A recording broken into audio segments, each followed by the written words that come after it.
తీర్మాన్ మల్లలను అంటే నిలువరించడానికి తీర్మాన్ మల్లన పైన దుష్ప్రచారం చేయడానికి రకరకాల ఛానళ్ళు రకరకాలుగా పైసలు ఇచ్చిండుగా అందరికీ ఎవరెవరు యూట్యూబ్ ఛానళ్ళు తర్వాత సోషల్ మీడియాకు ప్రత్యేకంగా బింగును ఏర్పాటు చేసి ఇక నేను అట్లా చేస్తా ఇట్లా చేస్తా అంటే ఇప్పుడు వాస్తవాలను నమ్ముతారు ప్రజలు. లంగలంగ మాటలు మాట్లాడి మొత్తం అబద్ధాలు చెప్పి అట్లా చేస్తే నమ్మరు. వాస్తవాలు ఏదైనా ఉంటే రుజువు చూపించాలి.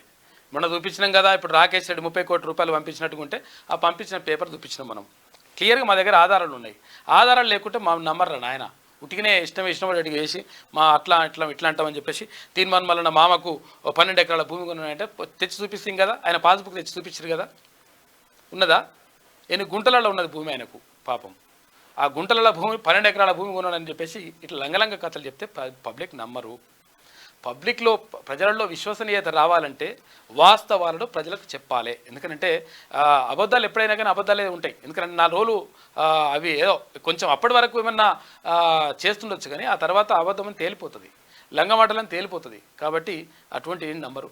తర్వాత ఇంకొకటి ఏంటంటే ఇక్కడ ఎలిమినేషన్ ప్రక్రియలో భాగంగా మొత్తం కూడా చివరి నుంచి ఎవరైతే ఉంటారో అభ్యర్థులు ఉంటారో ఆ అభ్యర్థులకు తక్కువ ఓట్లు వస్తాయి కదా, అక్కడ నుంచి తీసుకుంటూ వస్తారనమాట. అక్కడ నుంచి రెండో ప్రాధాన్యత ఓటు ఎవరికి వస్తే వాళ్ళకు యాడ్ చేసుకుంటూ వెళ్తారు. అందులో భాగంగా తీర్మానం మల్లకి పూర్తి స్థాయిలో అక్కడ ఓట్లు వస్తూ ఉన్నాయి. 100%గా గెలవడం అనేటువంటిది ఒకటి కూడా ఆపలేని పరిస్థితి ఉన్నది. బరాబర్ తీర్మానం మల్లనే గెలుస్తున్నాడు. దాని గురించి అట్లా ఇట్లా చేద్దాం అనుకుంటే అవుతుంది లెక్క. మొన్న పార్లమెంట్ ఎలక్షన్లు అయింది కదా, అట్లనే ఉంటుంది లెక్క.